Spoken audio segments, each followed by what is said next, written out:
This episode is sponsored by BetterHelp. Do you want better mental health? Then BetterHelp is for you.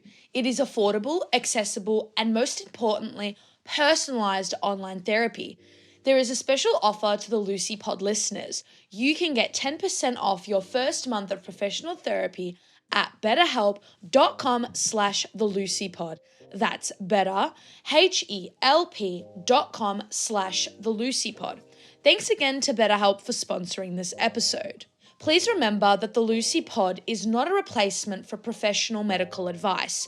If you have questions or concerns about your own amazing brain, please speak to a medical professional. I wish to acknowledge the traditional owners of the land on which I speak to you all today, the peoples of the Kulin Nation. Always was, always will be Aboriginal land. Hello there everyone, welcome back to the Lucy Pod. I hope that you are all doing well and staying safe and behaving yourselves. I hope that you are enjoying your Easter breaks, even though this episode will be out after Easter. I'm currently recording over the Easter break, so I'm wishing you a late happy Easter or whatever rest from work and university for all my listeners who are at uni or are currently studying. I hope that you're taking this time to relax and to not work too hard. That's why we have holidays. They're not so you can kill yourself with revision and homework. It's so that you can relax, but obviously you get a lot of holiday homework over uni break at times. So I hope you're using the time to relax. I am just chilling. Easter's fun.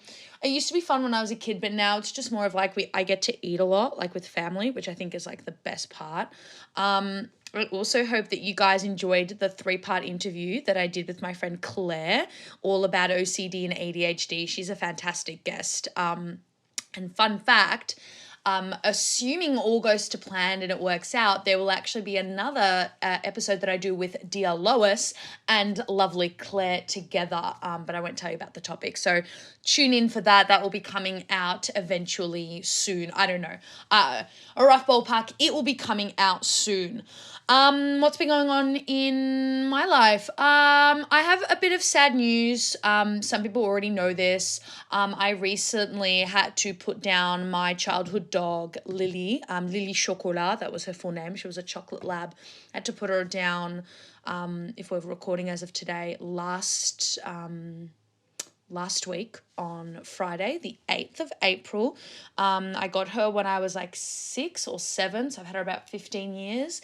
She was the cutest chocolate lab in the world, but unfortunately, she was going into surgery for a cancerous lump on her face, and they'd already sedated her, and whilst they were getting ready to remove the lump, they found that the cancer had spread to her lymph nodes and that it was inoperable, and that she was going to be in a lot of pain. So we made the decision to have her put down. She was almost 15 years old, and that was very sad. I'm still very sad. She's my girl. I know a lot of people who don't have pets or who don't really like pets or animals are like, it's a dog, and while at the end of the day it is just a dog, it is just a cat, it is just that, they do become a sort of companion, a member of the family, and it's very normal to be very upset after your dog dies. But I got to be with her in her last moments, which was really, really nice. And so that's kind of what's happened in my life. I'm sure people who are listening who have had much more fun week than I, but yeah, that's just what's been going on. I was going to do an episode about ADHD and grief, but I thought that's just getting a bit too much. Every event that happens to me, I can't link it back to ADHD. I felt tired, ADHD and energy levels. I mean, that's relevant, but I thought, ADHD and grief, it's a very heavy episode, and I kind of want to make it lighthearted because that's the way I like to do things. So we're bringing it back with an ADHD Decoded episode, and today we're going to be analyzing the lovely Maria von Trapp from the movie musical The Sound of Music. Obviously, we're not talking about the actual individual, because Sound of Music is loosely based on a true story, and Maria von Trapp is a real amazing person. We're not referring to her, we're just referring to the woman in the movie, played by the lovely Julie Andrews. So Sound of Music is a beautiful classic tale about the von Trapp family. Mum's not around, dad hires a governess governess. A governess is a fancy word for a live-in nanny, babysitter, au pair. And she is the lovely Miss Maria von Trapp, who is a nun. She's at a nunnery, a convent. And as we know, she is very clumsy, loud, silly, wily, and is always getting into trouble and is always getting told off. In fact, the song, How Do You Catch a Cloud, how do you sing a song about Maria? How do you catch a cloud and pin it down?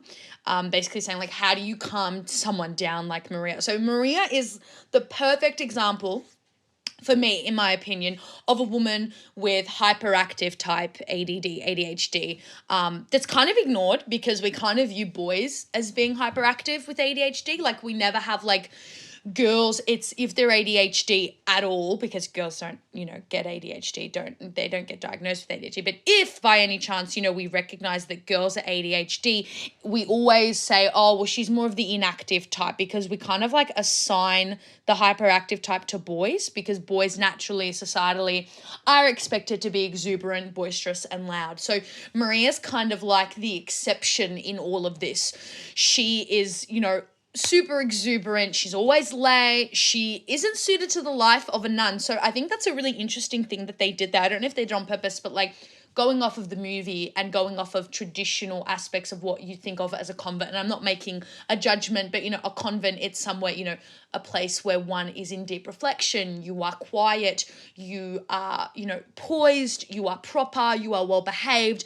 Contrasted with Maria's behavior, she's really not suited, but she's perfect as a governess, and she's a music teacher to these 7, children. And I think it proves that people with ADHD do really well in positions that suit them. And people are like, well, that's for anyone. But here's the thing. Even if let's say you're not ADHD and you're not particularly strong in an area, you may not have as much trouble as someone with ADHD. That's not to say that, neurotypicals don't struggle, but when you put someone with ADHD in a position that plays to their strengths, they tend to give it even more, because people with ADHD really have struggled with determination and pulling through. So when you give someone with ADHD a difficult task, they're super reluctant to do it because they know they're not good at it. They've got it in their head that they're not going to get good at it. Maybe I'm just talking about myself. Whereas if you put them in something that it's like, oh, this is what I can do, this is my jam, they tend to excel and shine. And I think that this is really true when we look at, Maria. I mean, the minute the movie opens, she's in nature singing, her soul out. And she's, singing to the birds and the squirrels. She's like Snow White, and she's having a ball. And she's having so much fun on this. She's hyper-focusing so much that she misses mass at church again, because she doesn't have any sort of like time awareness. She's time blind.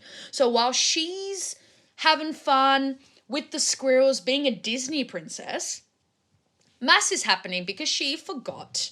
Because people with ADHD, what happens is we don't have prospective memory, the executive function that's basically remembering to remember. So for us, it happens too late. It's either we're told, hey, you were late, and then you go, oh, now I remember. Or when it's already over, you yourself go, oh, crap, I forgot to remember that. And especially if we're in the middle of hyper-focusing, and we're meant to remember to do something in the middle of that hyper-focusing, doesn't happen. We're either hyper-focusing or thinking about something else. And when you're deep in hyper-focus, nothing else really matters. The toaster could be burning, there could be the fire alarm going off, and you are just in your own little bubble. And that is a perfect example of what Maria did. And then I think the way in which the sisters, the nuns respond to her is really interesting. They're very outraged because, missing church is very problematic, I would assume, in a convent. I feel like, you had one job, Maria, to like show up to church, and you didn't. And of course, they refer to Maria as a child, a problem. They find her confusing, but she's also really likable. Like, even though she's annoying and she like mucks up, you look at her, and obviously this is also because like Julie Andrews is a doll, you go, oh, but she's just so charming. Like, she's so likable. And she's really energetic, she's enthusiastic, and she makes the nuns laugh, and she's fun to be around. And they say that her penitence is real. which is funny. And they say that she's late all the time, up in the air, and she doesn't learn from her mistakes, which is a big thing with people with ADHD. A lot of the time, people with ADHD will repeat an action even though it's not desired, wanted, or acceptable, because we miss that executive function. That's why a lot of kids with ADHD, let's say in younger years in primary school, they're told if you get up from your seat, you're going to go to the naughty corner. People with ADHD think, okay, well, what if I just get up from my seat like a little bit after? Like, it won't get me into trouble. And they keep doing it and they keep doing it. And it's not because they want to be revolting or like purposefully disobedient. It's just we don't have that muscle in our brain. We just don't. We learn it, but it takes a while. So Maria's, behavior, they label it as her being a flibbertigibbet, which is a muck-up word. And it's basically, I think, like someone who's just off the planet, like a fiddling, messy individual. And they describe her as like holding a moonbeam in your hand. Like she's just impossible to understand. And I think that the nuns' confusion towards Maria and giving her all these labels is how we treat a lot of girls with ADHD. Like we just don't know what to do with them. Like I think in the world, and then we're going to get into another like whole conversation about women and womanhood and how women are treated. But I think societally, when women present themselves with having a problem, now we can't just call it hysteria. Like long time ago, when a woman would say, I have a headache or I'm feeling sad, it was put down to like, you're hysterical. And we didn't do a lot of research on women's bodies. We just labeled them as hysterical. We didn't do a lot of research onto women's psyches, and we're still catching up. So when women nowadays come forward, even though, the system's a lot better, we still have a really hard time taking them. And like, they get dumped in our lap and we go, okay, well, what do we do with this woman? Like, she's not insane. We can't label her as insane. Like, what do we call this? That's why a lot of women face challenges in the health industry, being misdiagnosed, missing out on things, because we don't know. They are very difficult to understand. And when you've got a girl with ADHD, it's like, there wasn't any research done. A lot of DSM-5 testing was designed for men. A lot of stuff is designed for men. So when we get women who are ADHD or women who are autistic, it's like, what do we do with you now? Like, you're really complicated to understand. You're very, very difficult to get. And that's why I think, even though it was crappy, I think that's why a lot of the teachers in my primary school had a bit of a hard time with me. Obviously, they had other issues and weren't very well trained in just being a teacher in general, no shade. But I think also the fact that a lot of their other students were male, and male students, were autistic, ADHD, they knew how to do it. But when I presented myself, it was like, oh my God, like, you're not like other girls in the sense that like, she's very loud, she's very bossy, she isn't sort of this meek persona, and she's off the planet. Like, why isn't she behaving like other children would do? And I kind of see that with Maria. Like, the nuns really don't know what to do with her. Even though what she's doing isn't bad or hysterical or terrible, you can imagine in a convent at that time period, given what they knew about women and mental illness, you can imagine that Maria was this sort of moonbeam, trying to hold a moonbeam in your hand. She was insane. But I think that the nuns kind of show themselves, because as I think in any religious position, you should not judge, and they kind of judge Maria a lot. I feel like the convent should have been a safe place for her, where you accept, the weak, the lowly, the different, the tall, the short, and they judge Maria. They're not very nice to her, even though they're charmed by her. They're not lovely. And then you've got that song, how do you catch a cloud and pin it down? How do you solve a problem like Maria? I think is a shame, because she's not a problem. Like, her behavior is posing a problem, right? Like, she's late to church, she's off the planet, whatever you want to call it. But she herself, she's nice, charming, energetic. She herself isn't a problem. And instead of saying, how do we help someone like Maria, they're like, how do we solve a problem like Maria? Will I get copyrighted if I include that? I wonder. We'll see. Trent, maybe add in like a bit of the, Sound of Music, and we'll see how we go. So moving on from her journey in the convent, then she's assigned to be, at with the Von Trapp family. And we see Mr. Von Trapp, who's played by the gorgeous late Christopher Plummer, who's just, he's beautiful.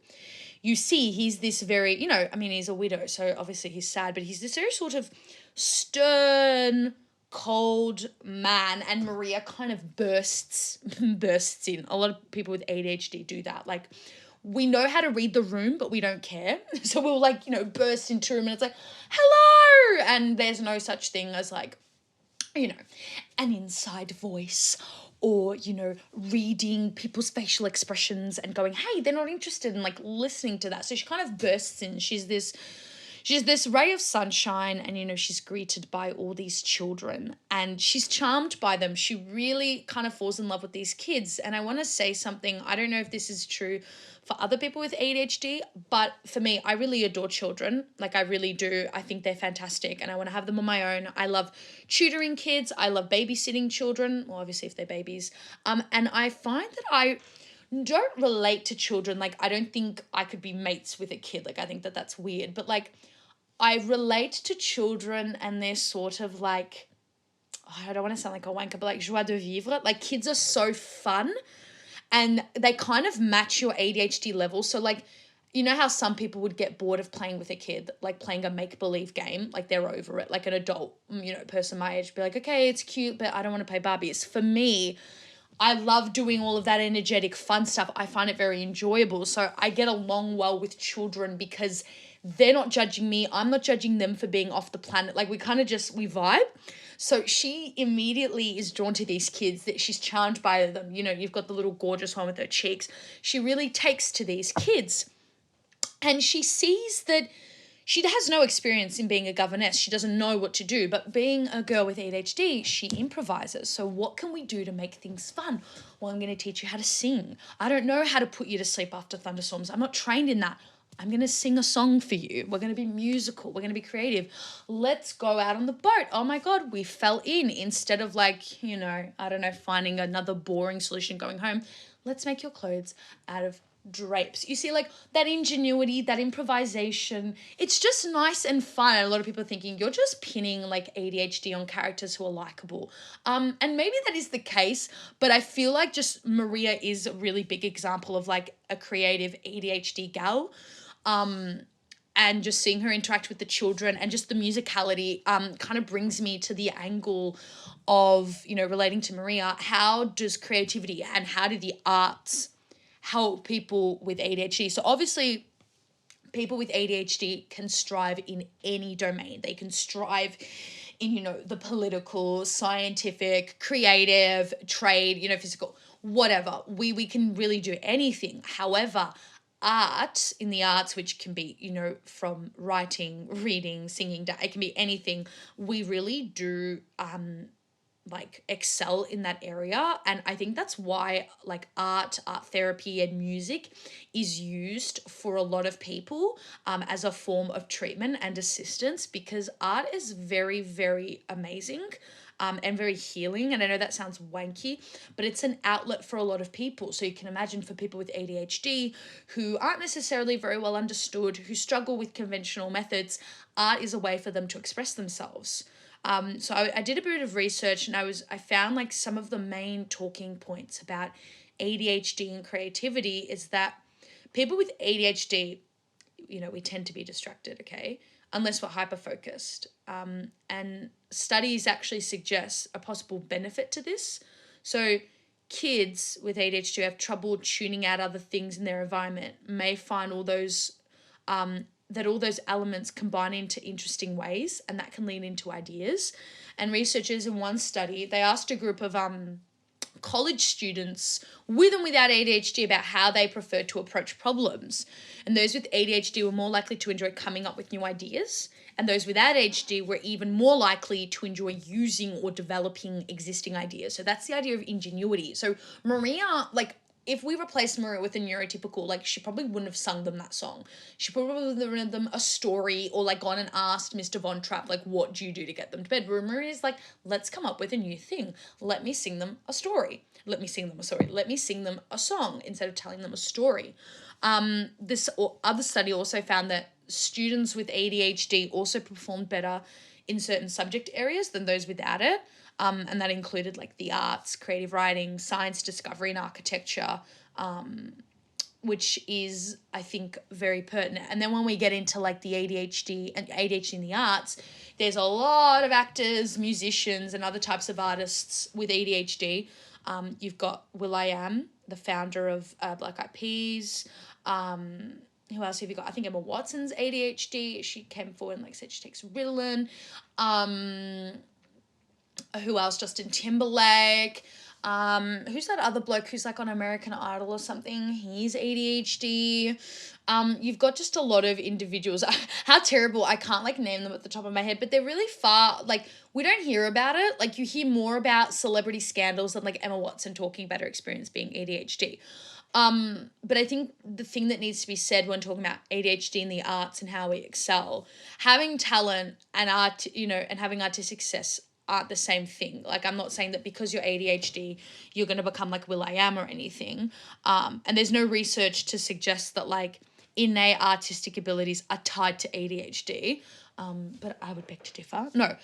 In other words, like, having ADHD doesn't make you an especially talented musician or painter. However, the arts, because it is so broad, because anyone can do it, it is so open, it becomes an outlet for people with ADHD.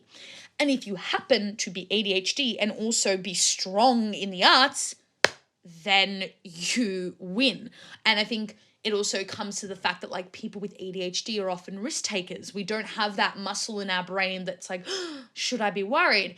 And therefore, like, pursuing a creative career requires putting yourself out there, facing rejection, career failure. In other words, you got to take those risks. And I think a lot of people with ADHD are willing to do that. Like, they roll with the punches.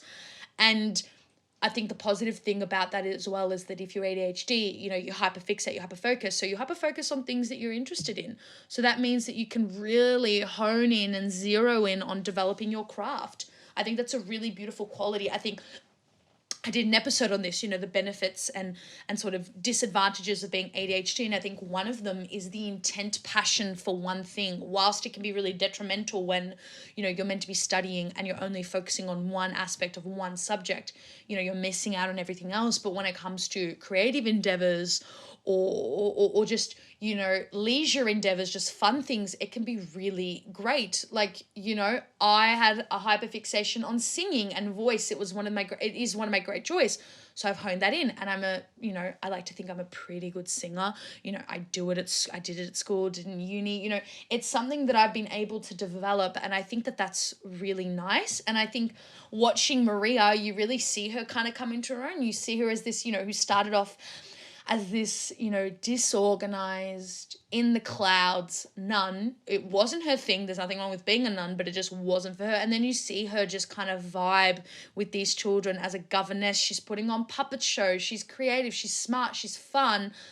I think that really kind of exemplifies a beautiful example of ADHD in womanhood, and creativity and coming into your own, and how, a lot of girls with ADHD start off a bit awkward and they have a rough time in school and they have a rough time making friends, but then slowly, given the right support, if we just gave them the right support, they would actually be able to grow into their own. So I think seeing that on screen should be proof that you can treat people with ADHD well, and when you give them the tools and the resources and the space to do so, they grow up to be fantastic individuals, like the Maria von Trapps of the world, like the Henrietta Hubbells of the world, who become talented witches. Do you know what I mean? Like, I think if we just treated people well, they would feel more comfortable and they would be more able to succeed. But that's just me. So I think fostering creativity with ADHD is so important. I think that, there's a lot of struggle. A lot of people with ADHD struggle with translating their ideas into reality. And people with ADHD often struggle, we struggle with planning, managing time, and following through with kids, following through on tasks.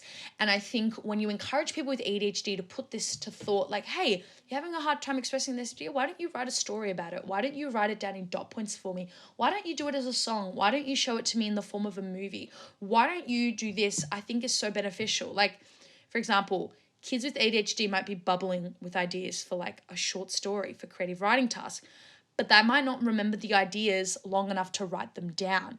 So I think it's really important to create spaces that don't make kids feel crappy about that. And I had a really great teacher in grade 2. She was lovely. She understood me, and she kind of had this Steiner approach to teaching, and she just had a very empathetic approach. And I remember we were meant to be writing an essay about something. I can't remember what it was. Let's say the essay was about how important it is to recycle, whatever. And I was really, really struggling with putting my ideas on paper. I didn't know how to do that analytical structure. So she said to me, I want you to hop on the PC, on the computer, and I want you to write a story, and you have to involve recycling. I want you to write a short story about recycling. And I'm like, well, why would I want to do that? She goes, write me a story, write me a fun story. It can be drama, fantasy, romance, whatever. Write me a story. And I remember producing this story and then reading it through and going, oh my God, now I know what my ideas are. I could put them to paper. I can start like writing them in an analytical way. And I'm not saying that works for everyone, but the fact that she was just able to see that this girl, Luce, she struggles with analytical skills. She's not an analytical girl, but I know that she thrives with writing and creative stuff. Let me get her to do that, get the ideas flowing, and then it'll make it easier for her. See, it's that simple. Like, a lot of people think that when we say fostering creativity, like it has to be this big thing that you have to pull out, paintbrushes and send your kid to art class. It's just about making things a little easier, especially for kids. It's just about making things easier. It's a lot. Like, we give kids projects to do and they need like 10,000 materials, and the kid doesn't remember how to get together the list of materials required. Like, we give kids a lot to do and then they're not able to show their full potential. So then we label them as, well, they didn't do the science project properly. They didn't do the writing project properly. Well, I guess they're a failure. I guess they don't get it. And it's just like, it's very, very, very, very frustrating. And I think that if people just took more time to not necessarily research ADHD, but just kind of take a moment to read a bit more on it, I think teachers, educators would just be a bit more inclined and aware on how to be able to do this. So I think like the key takeaway that we have to have is that a lot of, creative people have ADHD. ADHD symptoms like impulsivity, risk-taking, ingenuity can lead to creative thinking and should be taken and made into creative thinking. I think we should encourage those symptoms and those behaviors and make them into something not positive but creative, because I hate to turn it into something positive, but do so. And I think if people with ADHD are given the ability to follow through on ideas, their creativity can flourish and they can create really, really beautiful things. Like, if you give a kid the opportunity to do things properly and give them the space, or even not even a kid, just an adult, they will do phenomenal, amazing things. Look at Maria von Trapp. You put her in the position of governess and look at her. Like, people use her as examples of being good babysitters or good, like, parents. Like, oh, that she's the Maria von Trapp of kids. Like, she flourishes. She's amazing. And, there could be the argument, well, women aren't just good for babies. Yeah, we know, but in this particular role, she thrives. She's a singing governess. She put on a bloody puppet show and made clothes out of drapes. Yay. She wasn't fit for praying. She wasn't fit for being in the nunnery. Look, when you put them in a role that they flourish in and you let them do it and you stop giving them the side eye, we actually do okay for ourselves. Now to finish off, there was this study, this really detailed study, and it was in the Journal of Creative Behavior, which I love the title. Researchers asked 26 college students with ADHD and 26 without it to perform 2 creativity tests. So the first involved inventing and drawing an and drawing alien fruit without copying those on Earth. Very specific. And students with ADHD were able to create more unique fruit. Similarly, when they were asked to invent product labels, those with ADHD were able to come up with less conventional names, which, again, like, I love these studies. Like, I love the way they're like, yeah, we asked a bunch of normies and a bunch of ADHDers, and the ADHDers did well anyway. But that's a very interesting study, and I'll link it below. It's a very long one. It's a very interesting journal. They've got really fascinating stuff on art therapy and all the like. So if you're interested, make sure you check the listen notes. And furthermore, on another study, there was a 2011 one where 203 5 to 10-year-old children participated in a balloon analog risk task. It's called the BART experiment. And it was a computerized test where participants could blow up balloons one click at a time, and each time a balloon was inflated, the participants would earn money. If, however, the balloon would pop, participants would lose their earnings. And researchers found that those with ADHD pumped more than the control group, meaning they took greater risk than those without ADHD.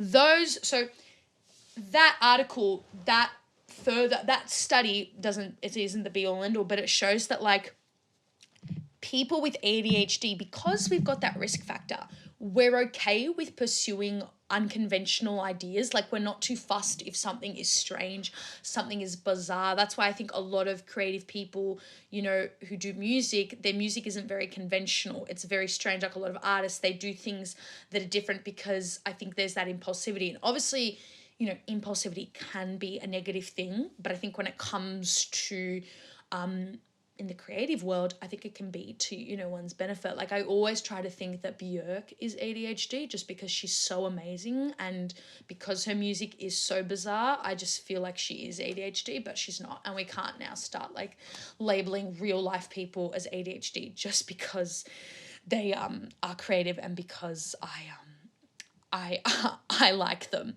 But I think that we need to see more.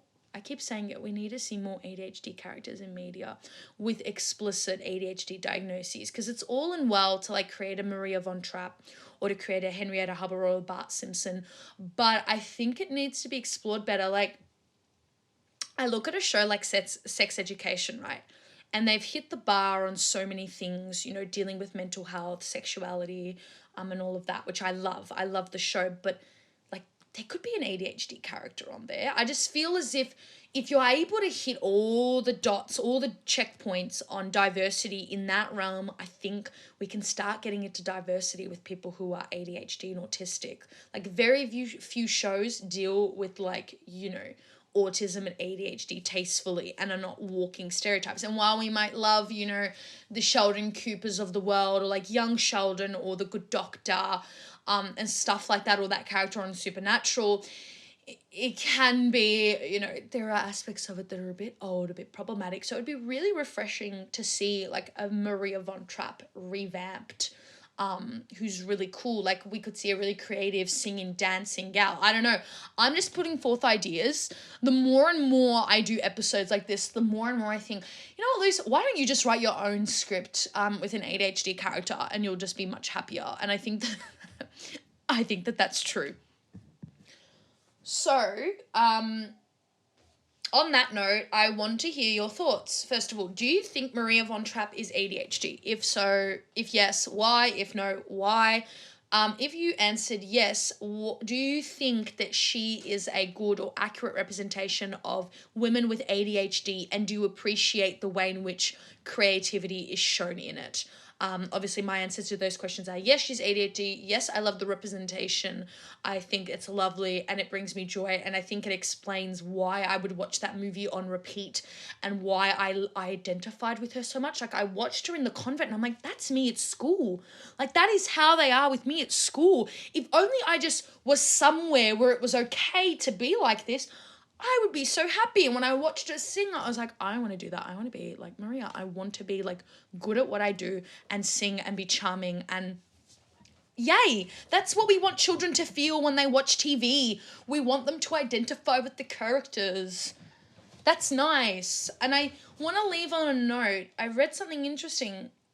And it's all about like ADHD and creativity and using your ADHD to your advantage, especially when you're a young girl. Do not necessarily say deficit disorder, because people, it's a corrosive term, right? It's a corrosive name. And it puts it in the realm of pathology or disease, right? We don't have a disease. We don't have a deficit of attention. What we do have is an abundance of attention, and the challenge is controlling it. And I think that is a really nice note to end on. You are not deficit in your attention. You are not deficit in your creativity, your kindness, your intelligence. You have an abundance of those things, and you have an abundance of attention, and you just have a hard time controlling and managing it. And I think that that's a lovely way to end this. I think Maria von Trapp didn't have a deficit in anything. She had an abundance of energy, ideas, musicality, and she had a tired time controlling it. But when put in the right environment, she looked like a queen. So on that note, I would like to say thank you so much for listening to this episode of the Lucy Pod. I hope that you enjoyed. I will be continuing, of course, with my ADHD Decoded series. I just have to find more ADHD characters, and they are few and far between and seldom known. So I will get there. I will continue to do these. If you have suggestions of who you would like me to analyze, please share them, in the comments, anywhere. And do not forget to follow me on Facebook and Instagram at the Lucy Pod. And don't forget to listen and follow and rate me on Spotify, Apple Podcasts, Amazon, Google, or wherever you get your podcasts. Take care, be safe, behave yourself, and have a great one. Love you all. Bye. Thanks again to BetterHelp for sponsoring this episode.